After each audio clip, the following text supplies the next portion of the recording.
Hello students and welcome to our YouTube channel R S academy.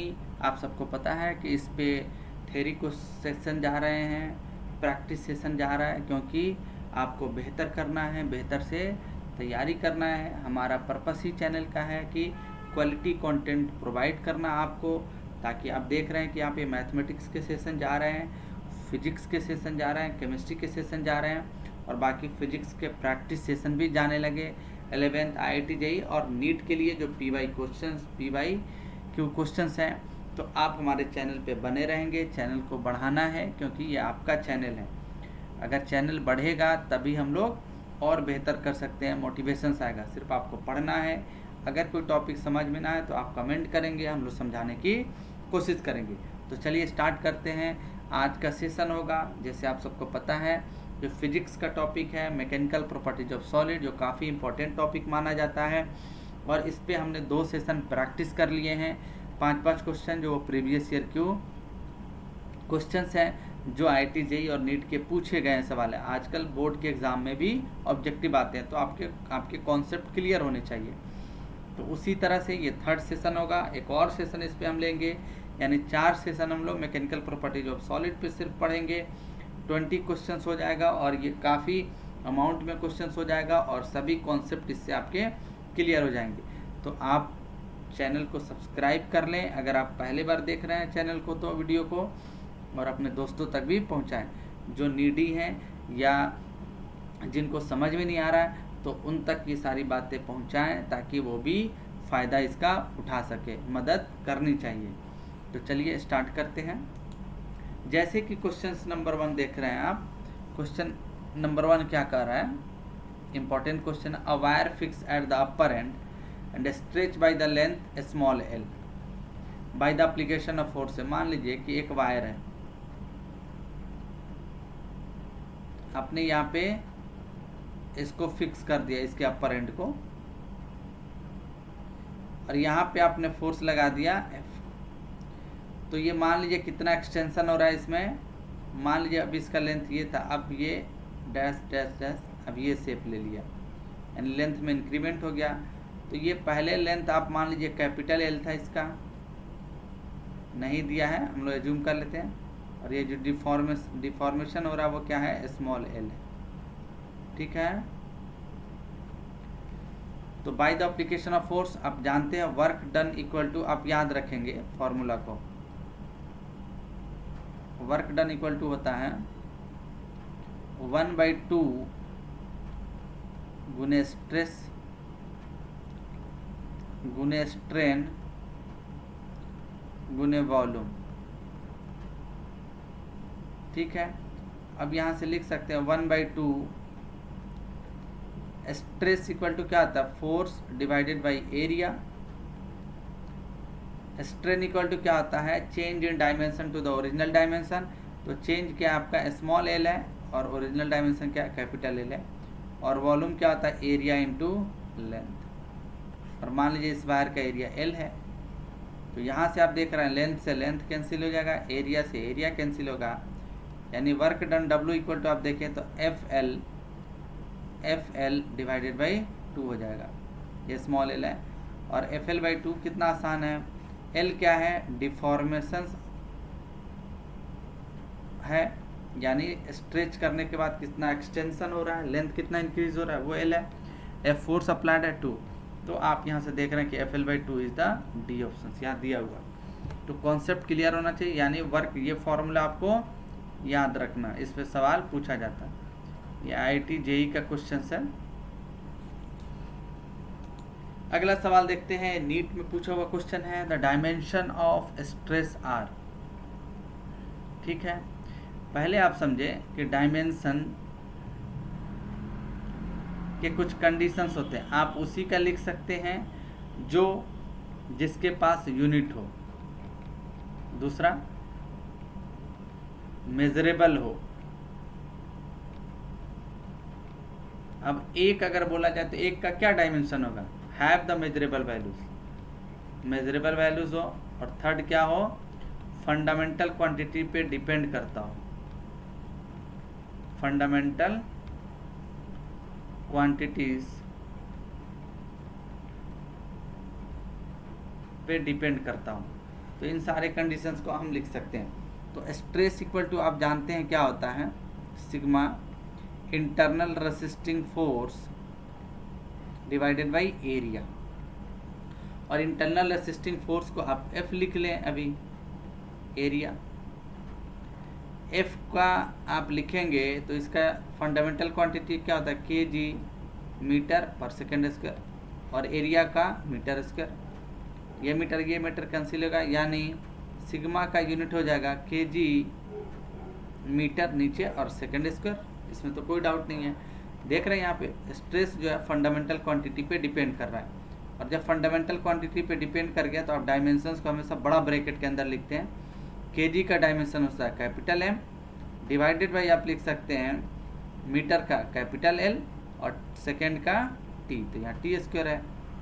यानी proper इसका लिखेंगे तो M और L ऊपर जाएगा तो क्या बच जाएगा L-1 और T ऊपर जाएगा तो T-2। तो आप कह सकते हैं स्ट्रेस का प्रॉपर डायमेंशंस क्या है, ml-1 T-2, ml-1 T-2, यानी C राइट आंसर है।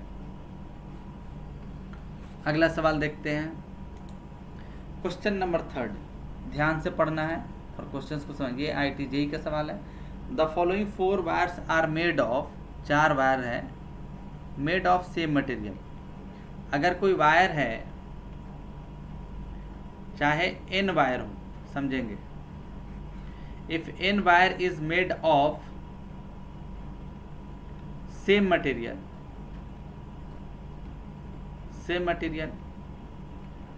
तो जो भी मटेरियल का प्रॉपर्टीज होगा क्या सभी वायर के लिए चेंज करेगा, नहीं चेंज करेगा। प्रॉपर्टी ऑफ द मटेरियल, याद रखना, प्रॉपर्टी ऑफ मटेरियल, इस पे बहुत सारे सवाल आया है, आप देख रहे हैं। Property of material will be same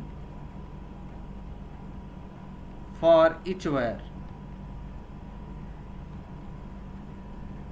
सभी के लिए क्या होगा आपका, सेम होगा। अगर सभी वायर के लिए प्रॉपर्टीज ऑफ मटेरियल सेम है तो मान लीजिए कि यहाँ पे यंग्स मॉडुलस की आप बात कर रहे हैं, जिसे कैपिटल Y और कैपिटल E से इंडिकेट करते हैं, तो ये चारों वायर के लिए क्या होगा, सेम होगा। अब आपसे पूछ रहा है कि सबसे ज़्यादा डिफॉर्मेशन इन चारों वायर में किसका होगा, तो आप जानते हैं एक्सटेंशन या डिफॉर्मेशन, डेल L को क्या कहते हैं, एक्सटेंशन या डिफॉर्मेशन, ये होता है FL बाई AE। F क्या है, अप्लाइड फोर्स है, L क्या है, ओरिजिनल लेंथ है, और A क्या है, इसका क्रॉस सेक्शनल एरिया, और E क्या है, या Y मॉडुलस ऑफ इलास्टिसिटी या यंग्स मॉडुलस है, जो मटेरियल की प्रॉपर्टीज है। तो आप देख रहे हैं एक तरह से अगर सभी सेम होगा, अप्लाइड फोर्स भी सेम हो जाए, लेंथ भी सेम हो, E भी सेम हो, तो डेल L इनवर्सली प्रोपोर्शनल क्या होगा, एरिया होगा। और एरिया इक्वल टू क्या लिखते हैं आप, π/4 d स्क्वायर। यहाँ से लिख सकते हैं del is inversely proportional to, यहाँ पर वैल्यू पुट करेंगे तो π/4 कांस्टेंट है, तो इनवर्सली प्रोपोर्शनल टू डायमीटर का स्क्वायर है, यानी डेल उसी का ज़्यादा होगा जब डायमीटर का वैल्यू कम होगा। ये कॉन्सेप्ट निकल गया। अगर इस प्रॉब्लम को आप सॉल्व करने जाएं तो 1 घंटा से कम नहीं लगेगा सभी का वैल्यू कैलकुलेट करने में। हम डायरेक्ट बता देंगे कि यहाँ पे डायमीटर क्या है, इसका छोटा है, इसका मतलब इसका डेल बड़ा होगा, extension. Right choice will be A. Simple सा सवाल है, कॉन्सेप्ट क्लियर होगा तभी आप आंसर दे पाएंगे। ठीक, अगला सवाल देखते हैं। क्वेश्चन नंबर 4 का, longitudinal strain can B produce, ये भी नीट का सवाल है। नीट में थोड़ा लेवल कम रहता है, IIT JEE में लेवल ज़्यादा रहता है, तो इसलिए मैंने IIT JEE का उठा लिया भी और नीट का भी। लॉन्गिट्यूडनल स्ट्रेन, स्ट्रेन की अगर बात करें तो स्ट्रेन बेसिकली क्या होता है, लॉन्गिट्यूडनल,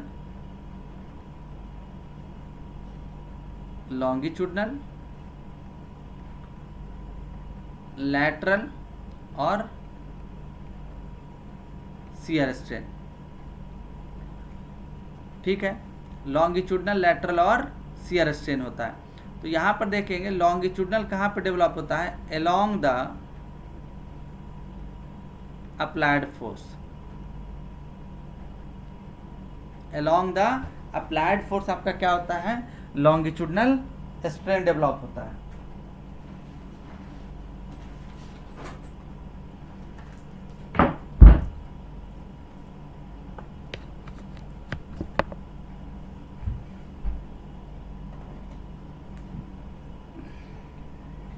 और यानी अगर आप बात करें लैटरल स्ट्रेन की, लैटरल स्ट्रेन कहाँ पे डेवलप होता है? Perpendicular to applied load, applied. Shear strain कहाँ पे डेवलप होता है? पैरेलल, पैरेलल और पैरेलल टू क्रॉस सेक्शन, ये होता है। तो आप ये समझे कि जो लॉन्गिट्यूडनल स्ट्रेन है और लैटरल स्ट्रेन है, लॉन्गिट्यूडनल और लैटरल, ये जो दोनों स्ट्रेस है ये कहाँ पे डेवलप होता है? सॉलिड में। और एक होता है आपका शियर स्ट्रेन, जो अभी आपने देखा।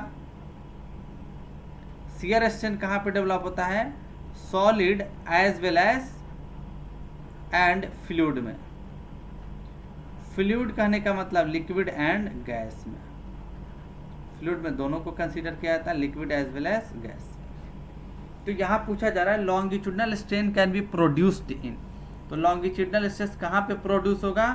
Only in the case of, अब देखिए यहाँ पे सॉलिड कौन कौन सा है? ग्लास आपका सॉलिड है, वाटर आपका फ्लूइड है, मतलब लिक्विड है, हनी आपका फ्लूइड है, फ्लूइड में, और गैस भी आपका फ्लूइड है, यानी ये तीनों फ्लूइड है। तो यहाँ पे लॉन्गिट्यूडनल स्ट्रेन कहाँ पे डेवलप होगा? सॉलिड में, ग्लास में। तो इस तरह से कॉन्सेप्ट के साथ आप पढ़ेंगे तभी आंसर कर पाएंगे। देख रहे हैं, ट्रिकी क्वेश्चंस है। If you have the content and you have the crystal clear concept, तभी आप आंसर कर पाएंगे। तो उन सभी बातों पे ध्यान रखना, इसीलिए क्वेश्चन प्रैक्टिस किया जाता है ताकि आप और बेहतर कर सकें। अगला सवाल देखते हैं। क्वेश्चन नंबर 5 है आपका, linear elastic deformation is governed bye. जो linear elastic deformation,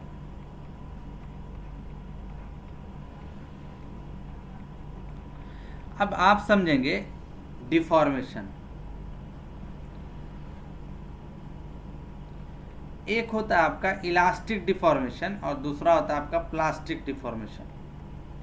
elastic deformation, another will be the plastic।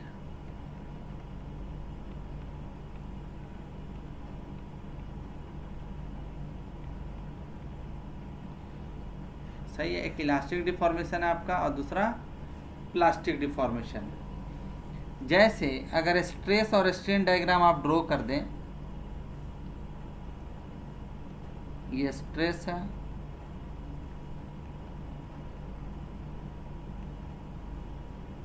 और ये स्ट्रेन डायग्राम है।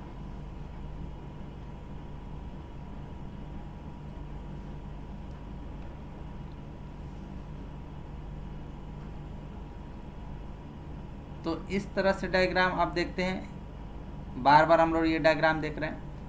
तो ये जो कहलाता है, यहाँ पे प्रोपोर्शनल लिमिट होता है और इससे ऊपर थोड़ा सा इलास्टिक लिमिट होता है। दोनों सेम मानते हैं, जब आप आगे लेवल पे पढ़ेंगे तो ये डिफरेंट पॉइंट हो जाता है।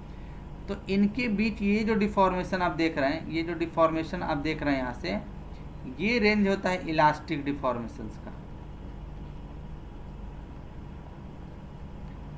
Elastic deformation. और ये रेंज किसका होता है? प्लास्टिक डिफॉर्मेशंस का।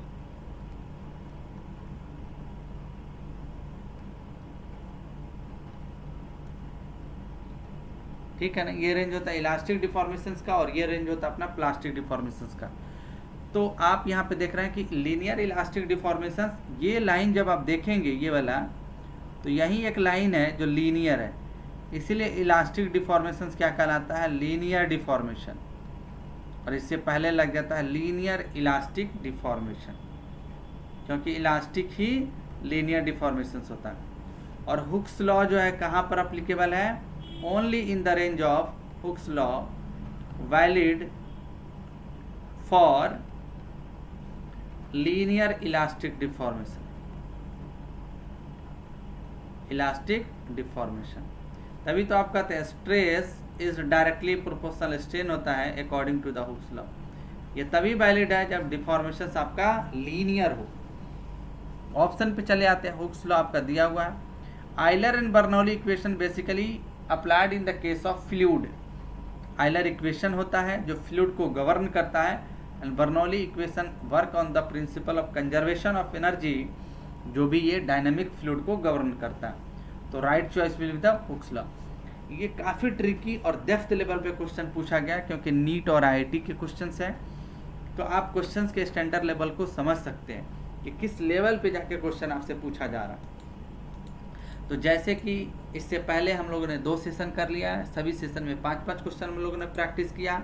इस सेशन में भी हम लोगों ने 5 क्वेश्चंस लिया था जो काफ़ी क्वालिटी वाला क्वेश्चंस था, जो प्रीवियस ईयर क्वेश्चन पूछे गए हैं उस लेवल का क्वेश्चन था, जो नीट और आईआईटी जेईई के कंबाइंड क्वेश्चंस हैं। सारे क्वेश्चंस आपको नेट पे भी मिल जाएंगे, जब PYQ का बुक होगा उसमें भी मिल जाएगा। तो आई होप आपको ये वीडियो काफ़ी पसंद आएगा और आपके कॉन्सेप्ट को बूस्ट करने में ये वीडियो काफ़ी हेल्प करेगा। हमारे जो फैकल्टीज़ हैं, जो टीम है, वो लगातार वीडियो डाल रहा है, चाहे वो फिजिक्स का हो, केमिस्ट्री का हो, मैथमेटिक्स का हो।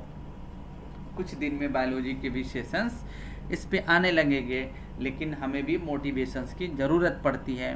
तो आप ही हमारे मोटिवेशंस हैं। आप चैनल्स को बढ़ाएं क्योंकि ये आपका चैनल है। चैनल को सब्सक्राइब करें, अगर नए व्यूअर्स हैं लाइक करना है सभी वीडियो को, और मैक्सिमम जगह तक शेयर करना है ताकि और भी लोग इसका फ़ायदा उठा सकें, क्योंकि क्वालिटी कंटेंट ही इस चैनल का पर्पस है।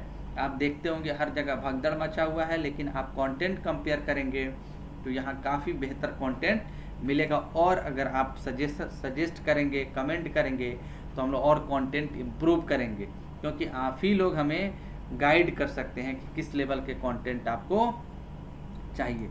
बाकी आपको पता है कि टैगलाइन, उस टैगलाइन को फॉलो करना है और वीडियो देखते रहना है, चैनल पे बने रहना है और नोटिफिकेशन ऑन कर लेना है, क्योंकि कभी भी वीडियो चैनल पे जा सकता है। वीडियो का फ्रीक्वेंसी बढ़ गया आप जैसे कि देख रहे हैं। और बाकी आप स्वस्थ रहिए, अच्छे से खाइए, अपने पेरेंट्स का इज्जत कीजिए, पेरेंट्स का देखभाल कीजिए, क्योंकि पेरेंट्स ही असल अमानत है आपके।